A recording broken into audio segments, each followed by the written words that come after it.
حقیقتاً یاد رکھیں کہ قبر اس مقام کا نام ہے کہ جس میں انسان عالم برزخ میں رہتا ہے۔ عالم برزخ آپ کو بتایا تھا کہ جب انسان کا انتقال ہوتا ہے اس وقت سے لے کر اور بروز قیامت اٹھنے تک یہ درمیان کا جتنا بھی وقفہ ہے، جتنا بھی ٹائم پیریڈ ہے، اس کو عالم برزخ کہا جاتا ہے۔ اس عالم برزخ میں انسان جس مقام پر رہے گا وہ اس کے لیے قبر کہلاتی ہے، چاہے اب وہ گڑھے کی شکل میں ہو یا کسی کو آپ نے سمندر میں ڈال دیا تو وہ سمندر اس کے لیے قبر ہے، اگر کوئی شیر کے پیٹ میں چلا گیا، شیر نے اس کو کھا لیا تو شیر کا پیٹ اس کے لیے قبر ہے،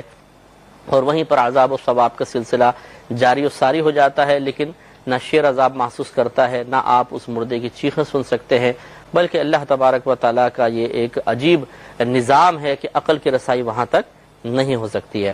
اس کو سمجھانے کے لیے اکابرین نے اس طرح بیان فرمایا کہ یوں سمجھ لیں جیسے آپ کسی سوئے ہوئے شخص کے پاس بیٹھ جائیں اور وہ شخص کو خواب دیکھ رہا ہو، تو وہ خواب میں مثال کے طور پہ اس کو مار رہا ہے، اس کو کاٹ رہا ہے، پیٹ رہا ہے، وہ ایک اذیت برداشت کر رہا ہے، محسوس کر رہا ہے، لیکن جو سائیڈ میں بیٹھا ہوا اسے کچھ پتہ نہیں چلتا کہ کیا ہو رہا ہے، اور ظاہری بدن پہ بھی نظر نہیں آتا، لیکن وہ سویا ہوا شخص تمام تکلیفات محسوس کر رہا ہے۔ یہی وجہ کہ جب ہم اٹھتے ہیں تو اپنے بدن کو دیکھتے ہیں، کچھ بظاہر نہیں لگتا، لیکن جب ہم خواب میں ہوتے ہیں تو ساری تکلیفیں محسوس ہو رہی ہوتی ہیں۔ تو اسی طریقے سے یہ جو مردے پر ایک عذاب طاری ہوگا، یہ ایسا نہیں ہے کہ خواب کی ہی مثل ہوگا، بلکہ حقیقی طور پہ عذاب ہوگا، لیکن وہ عذاب نہ میں اور آپ دیکھ سکتے ہیں، نہ وہ جس جانور کے اندر ہے یا جس جگہ پر ہے وہ مقام یا وہ جانور وغیرہ اس عذاب کو محسوس کرے گا، بلکہ وہی بات ہے کہ یہ اللہ کے رازوں میں سے ایک راز ہے کہ تعلق روح بدن کے ساتھ قائم کر دیا جاتا ہے، اور جو عذاب ہوتا ہے وہ روح اور بدن دونوں پر ہو رہا ہوتا ہے، لیکن اطراف میں کسی چیز کو عذاب محسوس نہیں ہوتا، صرف وہ مردہ ہی اس عذاب کو محسوس کر رہا ہوتا ہے۔ کہ جب انسان مر جاتا ہے تو ایسا نہیں ہے کہ اس کی روح کا تعلق مکمل طور پر منقطع ہو جائے۔ دنیا میں ایک تعلق وقتی طور پہ منقطع ضرور ہوتا ہے، لیکن پھر وہ تعلق دوبارہ قائم ہوتا ہے،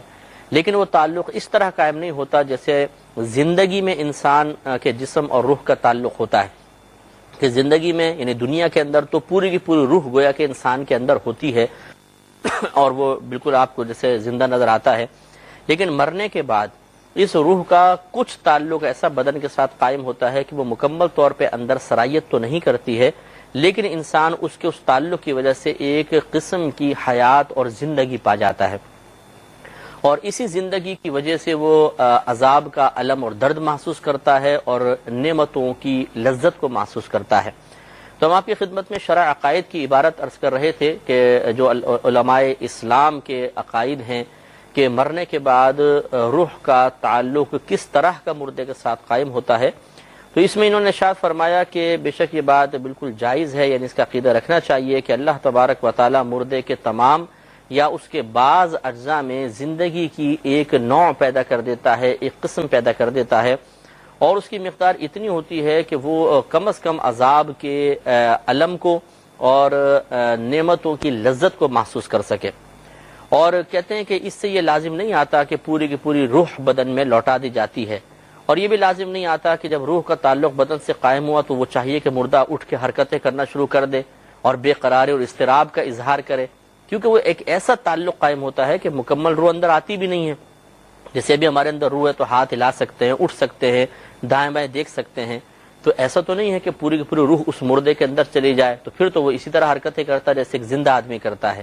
لہذا فرماتے ہیں کہ وہ تعلق بس اتنی مقدار کا ہوتا ہے کہ جس تعلق کی بنا پر مردہ عذاب کے الم اور نعمت کی لذت کو محسوس کر سکے۔ یہی وجہ ہے کہ مردہ اٹھ کے نہیں بیٹھتا، وہ حرکت نہیں کرتا، وہ اضطراب میں مبتلا نہیں ہوتا۔ تو کہتے ہیں کہ اس سے لازم نہیں آتا کہ روح بدن کی طرف مکمل طور پہ لوٹا دی جاتی ہے اور یہ کہ وہ حرکت کرے اور اضطراب کرے، اور اسی طریقے سے یہ بھی لازم نہیں آتا کہ عذاب کا اثر اس پر نظر آئے۔ ہم بھی دیکھتے ہیں تو عذاب کا اثر نظر نہیں آتا، بالکل مردہ جیسا پڑا ہے ویسے ہی پڑا ہوا ہے۔ حتیٰ کہ یہ کہتے ہیں کہ جو پانی میں ڈوب گیا اور جو حیوان کے پیٹوں کے اندر چلا گیا اور وہ ہواؤں کے اندر اڑ رہے ہیں، اس پر بھی عذاب ہو رہا ہوتا ہے، اگرچہ خود پرندوں کو پتہ نہیں چلتا اور جانوروں کو پتہ نہیں چلتا، عذاب ہو رہا ہوتا ہے۔ تو یہ آپ تھوڑا سا غور و تفکر کریں گے تو ایک صحیح تصور آپ کے ذہن میں قائم ہو جائے گا کہ زندگی میں مکمل طور پہ روح بدن کے اندر ہوتی ہے، تو لہٰذا انسان حرکت بھی کرتا ہے، باتیں کر رہا ہوتا ہے اور سب معاملات ہوتے ہیں، لیکن جب یہ روح مکمل طور پہ باہر نکلتی ہے وہ مر جاتا ہے۔ اب اس کے بعد پھر اس روح کا تعلق بدن کے ساتھ اتنا بس قائم کر دیا جاتا ہے کہ وہ عذاب برداشت کرے، عذاب محسوس کرے، نعمتوں کی لذت محسوس کرے، بس اس سے زیادہ تعلق نہیں ہوتا۔ اگر اس سے زیادہ تعلق ہوتا کہ پوری کی پوری روح ہی لوٹا دی جاتی تو بالکل وہ بعینی زندہ انسانوں کی طرح حرکتیں شروع کر دیتا۔ اس چیز کو اچھی طرح آپ ذہن میں رکھیں۔ اب یہ بھی ہمارا عقیدہ ہے کہ مسلمانوں کی روح مختلف مقامات پر ہوتی ہے، لہذا علماء نے فرمایا کہ حسب مرتبہ روح مختلف مقام پر ہوگی۔ بعض کی تو صرف قبر کے پاس ہی رہتی ہے روح، یعنی کہیں پر بھی وہ بہرحال جسم کے ساتھ تو تعلق ہو گئی ہوگا، لیکن بعض کی روحیں قبروں کے پاس ہوتی ہیں، بعض کی آب زمزم کے کنویں میں ہوتی ہیں، یہ حدیثوں میں ہے، بعض کی آسمان و زمین کے درمیان، بعض کی پہلے، بعض کی دوسرے، بعض کی 7ویں آسمان تک، یعنی درجہ جیسے زیادہ ہو دوسرے آسمان تک رہے گی، تیسرے، چوتھے، 5ویں، بعض کی 7ویں آسمان پر رہتی ہیں روحیں، اور بعض کی اعلیٰ علیین میں، یعنی جنت کے اعلیٰ مقام میں ان کی روحوں کو پہنچا دیا جاتا ہے۔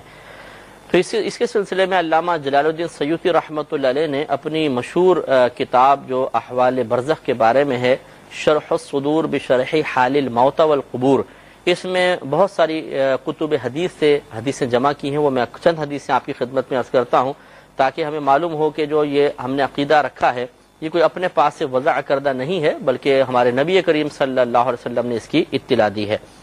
چنانچہ شرح الصدور صفحہ نمبر 262 263 پر یہ حدیث پاک حضرت ابن عمر رضی اللہ تعالی عنہ سے مروی ہے، وہ کہ فرماتے ہیں کہ بے شک انسان جب قبر میں رکھا جاتا ہے تو صبح اور شام اس کی قبر میں اس کے جنت یا اس کے دوزخ کا ٹھکانہ پیش کیا جاتا ہے۔ مطلب کہنے کا یہ ہے کہ جب مردہ قبر میں رکھا جاتا ہے تو جنت کی کھڑکی بھی اس کو دکھائی جاتی ہے، کھول دی جاتی ہے، تو صبح و شام وہ جنت کے نظارے کرتا ہے اگر نیک پرہیزگار مسلمان ہے تو، اور یا صبح و شام جہنم دکھایا جاتا ہے اگر کافر، منافق یا مشرک وغیرہ ہے تو۔ اس میں اشارہ اس طرف ہے کہ انسان کی روح جو ہے وہ اس کی قبر کے پاس رہتی ہے، تو وہ ان تمام چیزیں ملاحظہ کر رہا ہوتا ہے۔ اس طرح شرح الصدور صفحہ نمبر 237 پر ارشاد فرمایا، حضرت علی رضی اللہ تعالیٰ عنہ اس کے راوی ہیں،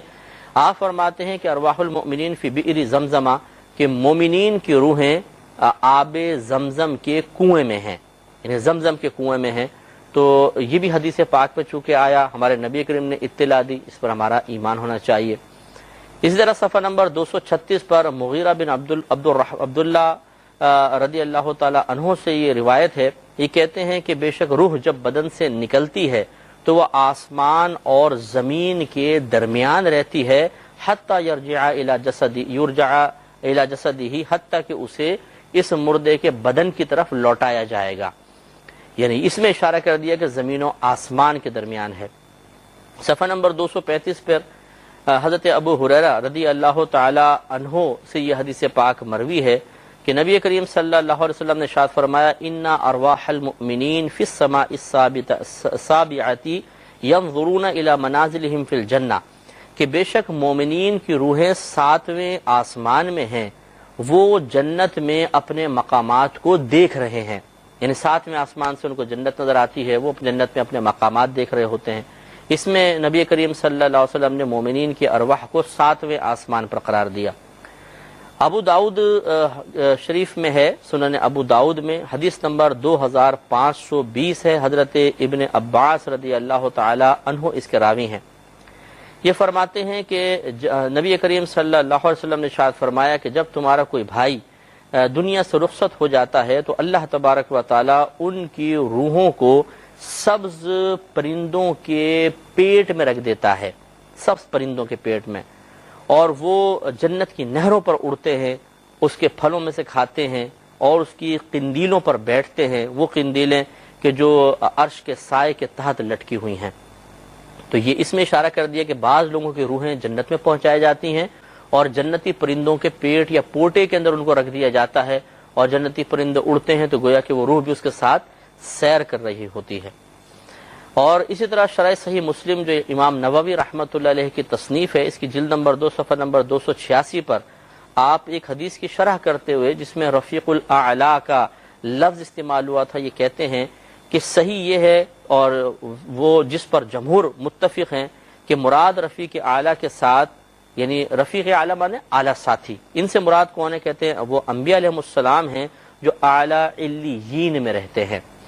تو یہاں تک آپ نے دیکھا کہ تمام ان حدیثوں سے یہ عقیدہ ثابت ہے۔ اب ان میں یہ نہیں ہے کہ بعض کی روح ادھر بعض کی روح ادھر، یہ ذرا عوام اچھی طریقے سے اس بات کو آپ لوگ یہ ذہن میں رکھیے کہ نبی کریم صلی اللہ علیہ وسلم نے مطلقاً فرمایا مومنین کی روح آب زمزم کے کنویں میں ہے، مومنین کی روح 7ویں آسمان پر ہے۔ تو اب ان حدیثوں میں بظاہر ٹکراؤ نظر آتا ہے، کہیں تو سرکار فرما رہے ہیں آب زمزم میں، کہیں فرماتے ہیں قبر پہ ہیں، کہیں فرما رہے ہیں 7ویں آسمان پر ہے، کہیں فرماتے ہیں جنت کے سبز پرندوں کے پوٹوں میں ہیں۔ تو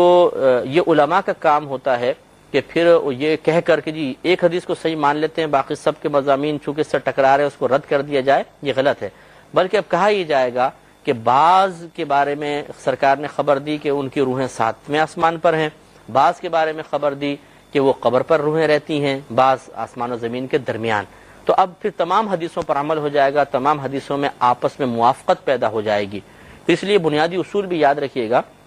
کہ اگر دو احادیث کے مضامین آپس میں بظاہر ٹکرا رہے ہوں تو ہمیں اس طرح کا مفہوم اور معنی اخذ کرنا لازم ہوتا ہے کہ دونوں حدیثوں پر عمل ہو جائے، دونوں حدیثیں اپنے مقام پر صحیح ہو جائیں۔ ایسا نہیں کہ ایک حدیث کو صحیح مان کے دوسرے کو غلط قرار دے دیں یا دوسرے کو صحیح مان کر پہلے کو غلط قرار دے دیں، یہ مناسب طریقہ نہیں ہوتا ہے۔ لہٰذا